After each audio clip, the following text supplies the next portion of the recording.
All right, good morning. So welcome back to statistics. We're going to take a walk through homework, do our homework walkthrough for section 3.3. I'll try to make sure I keep an eye on the time because I don't want to make these too long, but I do want to get through it in a reasonable amount of time. So let's go ahead and share my screen, and I won't waste any more time. And I'll just start going through the homework here with this. Okay. All right. Okay, so we're first going to work about find the z-scores. This is a reasonable question. I wouldn't feel bad about putting this on a quiz. This looks like a quick quiz question. So let's see. We have population has a mean. Notice they use population values, so they're using this is the mean. This is mu equals 11. Standard deviation sigma, little sigma is 3. Round answers to 2 decimal places. That's pretty much the standard for all z-scores. We round them to 2 decimal places. Okay, so I like to do this by writing down the formula first. So I'm going to write down z equals, okay, z equals x minus mu divided by sigma. Remember, like there's like an implicit parentheses here. So what we're going to do, okay, we want a value of, for population value of 2. So 2 minus whatever the mean is. The mean was 11, and then divided by 3. 2 minus 11 is going to be negative 9. Right, negative 9 over 3 is going to be negative 3. Right, so let's see if we can go ahead and make sure that working out. So I like negative 3. We'll check, fingers crossed. All right, and we're just going to keep going. Find the z-score for a population value of 20. So the x value is 20, and then I think what we're doing is we're keeping our same standard deviation, our mean here. So we're just going to write this stuff to the side and say mu equals 11. Standard deviation is equal to 3. And that way we want population value of 20. So again, x minus mu, and it helps. X minus mu divided by sigma equals z. Okay, so we have x, which is going to be the value of 20 minus 11 divided by 3. Okay, so 20 minus 11, that should be 9. 9 divided by 3, that should just be 3. So let's go ahead and type that in. 3. Oops, I want 3, I want 6. That's going to tell me wrong. Okay, so 3, and then we'll check, fingers crossed, and then we're going to keep going. Okay, this one I'm going to use the calculator for. We want the z-score for a negative 2.2. Okay, so again, we have x minus mu divided by sigma is equal to negative 2.2 minus 11, right, divided by 3. So we'll pop up the calculator here, and we'll say, okay, we want negative 2.2. Turn it on. Negative 2.2, okay, minus 11. All right, so negative 13.2 divided by 3. All right, so we got a negative 4.4. So we're going to type that in. So we want negative 4.4. Okay, and it should be okay. No, I did something wrong. Okay, I want the x minus mu. That should be 2.2 minus 11. That's about if I did I mess something up with. What did I mess up with that? Minus 11 divided by 3.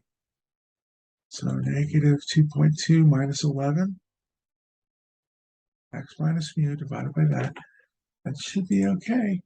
So negative 2.2 minus 11, that seems reasonable. And then divided by 3. What didn't it like? Okay. Oh, what number has a z-score of 2.2? Okay, I read it backwards. So let's say what number? So what is x? So we're going to say z is equal to negative 2.2 minus x minus mu divided by sigma. They want to know what this x is. Let me not write it this way. I'm sorry. I led you astray. So we have z is equal to x minus mu divided by sigma. And they want what number has a z-score of 2.2. So what we're going to do is we're going to type in our negative 2.2 here.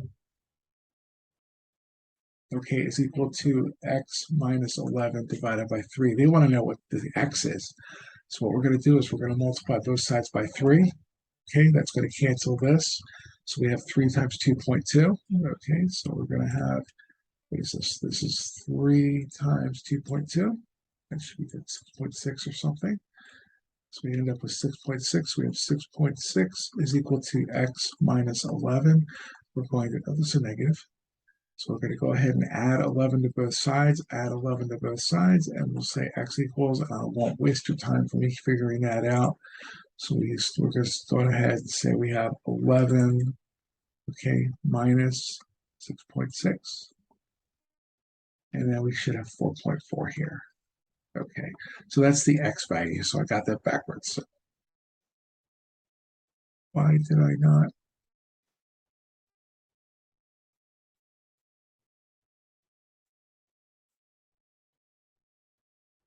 No, that's weird. Okay, x minus mu. So we have x minus mu divided by.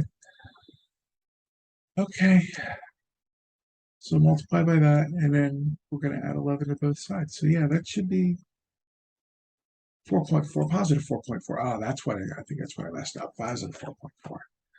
Okay, we check. All right, there we go. Now we're cooking. Okay, and we'll just continue from there. Okay, it's a line, so I know there is a point where they are going to cross. Okay, but yeah, that threw me a little bit. Okay, so given the data set here, we're going to find the first and third quartiles. Okay, the hardest thing to do here, again, we have to put these in order. So I'm going to go ahead and pause it so I can put these in order for us, and then we'll go back for where we are. So give me just a second here. So, all right, so I put this data in order. The way I do this is called a stem and leaf plot. Okay, this is a stem and leaf plot. Okay, where we make the first digit tens, the second, the leaves are the ones digits. So 2 would just appear as a 0, 2, 10 is 10, 15, 1, 5, 20, 25, 34, 33, okay, 36.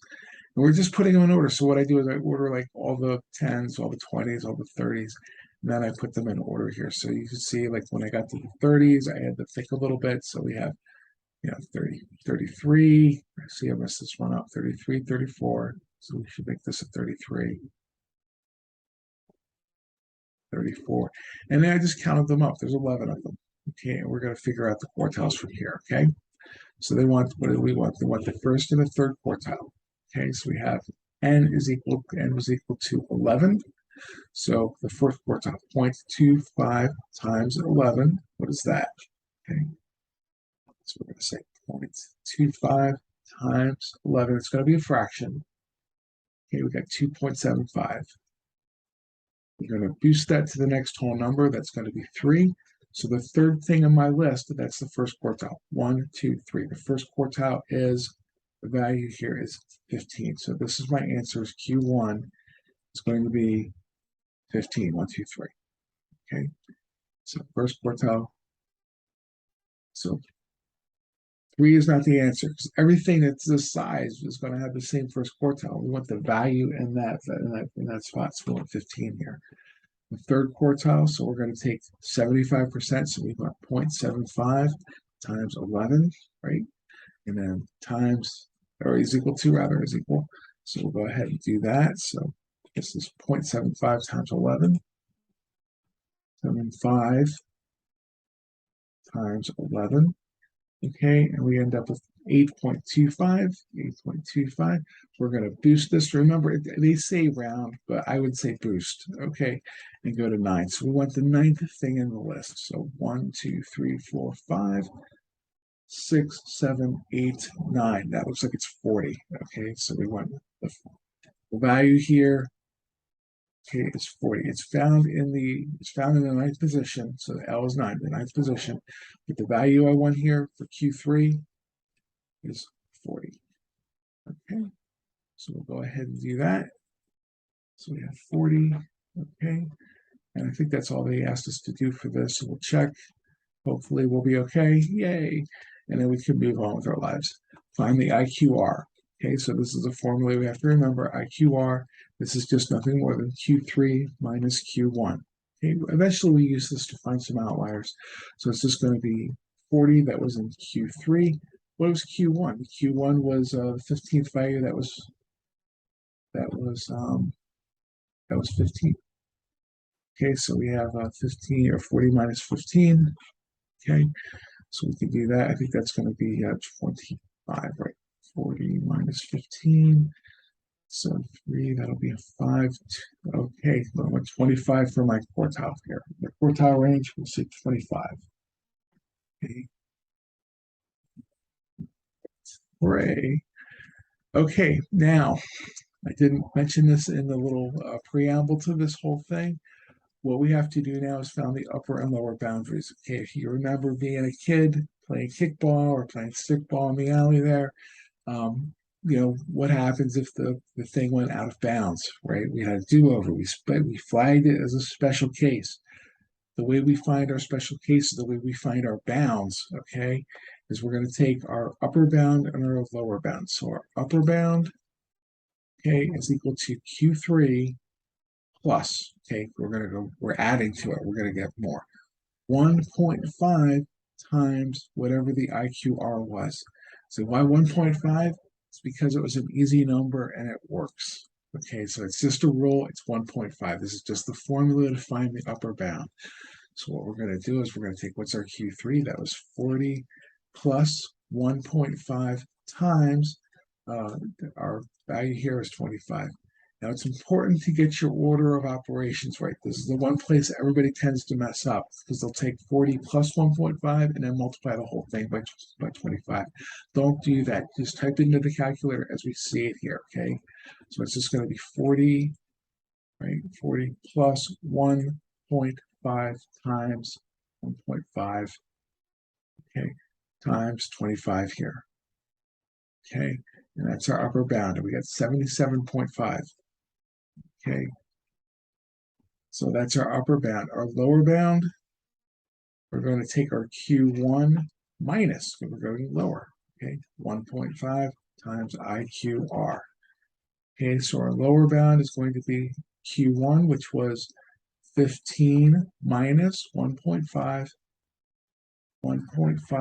times 25, and figure out what that is. All right, it's going to be negative in this case, but we'll see. Okay, so we want 15 minus 1.5 times 25. Okay, we're just going to let the calculator deal with it, do the heavy lifting. Okay, just remember multiplication comes first, then we do arithmetic. Okay, we end up with negative 22.5. So we have negative 22.5, and those are going to be our upper and lower boundaries. Okay, so our upper boundary, that was 77.5. Okay, 77.5. And our lower bound, and that was negative 22.5. So we have negative, if I could find negative 22.5. Okay, so we'll check. It didn't like either one of those. What did I mess up? Okay, let me pause for a second. All right, so I went and double checked it. I want you to have to watch me go through that arithmetic again. The reason I got this mixed up was because I said the lower boundary was 77. It should have been negative 22.5. So you can see I showed you how to do the right thing. I just mixed up the order in which the numbers happened over here. So not the worst mistake you can make, but I should probably try to be more careful about that. Okay, so that was the mistake I made. So arithmetic I showed you was correct. It's just the order I put them in was not correct. Okay, so I'll try to make sure we don't do that as much. So this is the list of outliers. If there's more than one outliers, we separate them by a comma and we can see. So is there anything outside of negative? Is anything lower than negative 22.5 for this data? Are there any negative numbers at all? There are no negative numbers. So in that case, there are no outliers beyond the lower boundary. The upper boundary is 77.5. So looking at this numbers, is there anything that happens to be bigger than 77.5? Oh, it looks like there's an 80. That number is bigger than 77.5. Okay, so that is the big number that we have there. So we're going to go ahead and we'll just type in 80. That is an outlier. Okay, that's the other way to find outliers. There's z-scores to find them, and then there's measures of position to find them. We use both just to double check. Okay, so we'll go ahead and check, and then hooray, we got that one, and they were okay with that. So we'll go on to the next one. Okay, so what do we have here? We have a total of 10 problems. Standardized test. Okay, so in a particular year, we have a mean score on the ACT was 17.4. Standard deviation was 2.5. The main scores is this guy right here. And they say the distributions of both scores were approximately bell-shaped. That's a Q, like not the letter. Okay, we're not. It's this kind of Q. Okay. So we're going to remember that, and we're going to say, oh, I bet they want us to find z-scores, and they sure do. Okay, so to find the z-scores here, remember this is x minus mu divided by sigma. So we're just going to write down mu and sigma here to get our values, and then we'll just type in our x as well. Okay, so we'll go through and do that. So what do we have? We have the average scores of 17.4, so this is 17.4 here. Okay, our standard deviation, that was 2. Oh, okay, they want us to do two of them. Okay, they're going to do 2.5.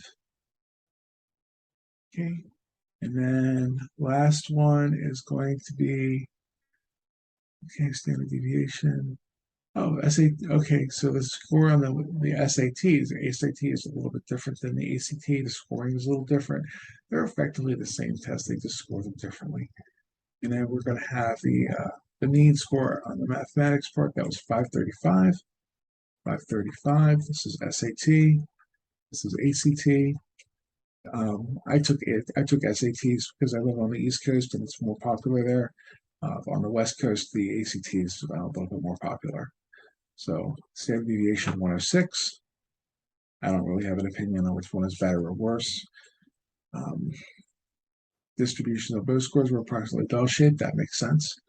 And now we want to know, okay, find the z-score if we have an ACT of 17. Okay, so we're going to say x minus mu divided by sigma. So we have 17 minus 17.4 divided by sigma, 2.5. So everybody here is ACT numbers. Okay, that's the thing we have to double check here. So everybody here is an ACT number. So we have, I'll make sure we're using all ACT scores, and that's how we're going to type that in. Okay, so that's the hardest thing for this one. So 17 minus 17.4, 17.4, okay, equals, and then divided by 2.5, 2.5, 2.5. There we go, we have negative 0.16. So negative 0.16, that's going to be our value there. We'll just type that in, we'll see how we go. Okay, again, z-scores almost always, z-scores are 2 decimal places. Okay, that's just pretty much a general rule for z-scores. So negative 0.16, where are we? There we go, no, here. So we want negative 0.16. And so we want that, and we're going to check. All right, hooray. And then for the z-score for for the SAT score was 513. So to get the z-score for that one, again, we have z is equal to x minus mu divided by sigma, but this is going to be for SAT scores. Okay, so we have to make sure we're using all SAT numbers here. So we have 513. Okay, so we're going to say 513 minus what was the average for ACT? That was 535. 535 divided by 106. We're just going to type that in, see how we do. Okay, so we have 513 minus 535. Hit the equal sign because the top technically has parentheses in it, and then divided by 106. Okay, and we add up with negative 2.07. Okay, so we're going to say negative 0.21 rather, negative 2.21. Okay, negative 0.21. We're rounding to 2 decimal places here. Okay, so we want negative 0.21. Okay, we'll go ahead and check that. We'll see how we're doing. All right, so hooray, we got the green little check mark there. Which one is higher than, and this is a tricky question, okay? Which one is higher to a relative score? So what we're doing is comparing, like, how did this person score compared to all the other people that took this test, okay? And since the mean and the standard deviation are different, we normalize them. That's what z-scores do, is they normalize things. So which one is higher? Would you rather be $16 or 16 cents in debt or 21 cents in debt? Well, I'd rather owe somebody only 16 cents. So this is a bigger number, okay? It's less debt, okay? So for the population scores, the ACT scored a little bit better than the person taking the SAT, okay? Because negative 16 is a little bit bigger than negative 21, right? You could think, well, would you rather be $16 in debt or $21 in debt? $16 in debt is bigger. That's what I'd rather owe. So rather than if I have those choices, so that's what we're going to do. Check. This is a good question. I kind of like it. It's a little tricky, but there we go. All right. So let's see here. We have, where are we on? We are on number 3. So we're going to go through, what if we have a ACT score and a z-score of 2.38? What was the score that we got? Okay. So we'll go through and we'll do that. So we got to remember, and the easiest way to like memorize these things is every time we're going to do a problem, I'm just going to write down the formula. Even if I have to go look it up, every time I'm going to do this problem, I'm going to write down this formula first, okay? And then we'll figure out, we want to solve for this x, okay? So we're going to say, well, we want a 2.38, okay? We want 2.38 for the z-score. This is equal to x minus, what was the average for the SATs, right? Because that's what they're asking for. Oh, sorry, ACT. So we want 17.4 here, 17.4 divided by, okay, all of 2.5. Okay, and we're just solving for x now. We're just solving for what is this value. So the first thing I'm going to do is I'm going to multiply both sides by 2.5, 2.5. Okay, that's going to cancel this side. Okay, so we have 2.5 times 2.38. Yeah, there's no way I'm doing that in my head. Okay, so we have 2.5 times 2.38, 2.38. So there we go. Okay, make sure that looks about right. Okay, so I have 5.95 here. 5.95 is equal to x minus 17.4. We're just going to add 17.4 to both sides. 17.4, 17.40, and then we'll just add that together and see what we end up with. Okay, so we're just going to add 17.4 there, because that's our average. Okay, it looks like we have 23.35. Okay, so we have 23.35, 23.35. Okay, and let's see, double check there, average. Okay, so that's a little bit bigger. That's what we want. Okay, we'll check. Fingers crossed, very good. And then if we had an SAT of negative 2.5, what was her SAT score? So this is going to be a little bit different. So we want negative, so this is again for SAT scores, okay? So z equals x minus mu divided by sigma. See, with enough practice, you will write this down more times. You won't be able to forget this ever again. Okay, so that's just how that works. So what we're going to do is we're going to say this is negative 2.5 is equal to x, because that's what we're trying to find, minus, and we're checking SAT scores in this case. So SAT scores is, let's see, what do we have here? We have SAT has our, go back up to the average, mean score was 535, okay? And the standard deviation for SATs, okay, that was 106. And all we're going to do is solve for x here. So we're going to multiply both sides by 106. 106 times both sides here, so that's going to cancel here. So we have 106 times 2.5. Okay, 106 times 2.5. Remember, it's negative. Okay, you can type in the negative sign, that's fine. We ended up with 265 here. So we have negative 265.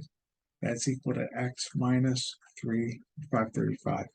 We're going to add 535. We're going to add 535. So we want 535 minus 265. Okay, so we want 535, 535. There we go. 535 minus 265, 265, and that is our value there. We end up with 270. Okay, 270. Okay, fingers crossed here. So let's go back to this.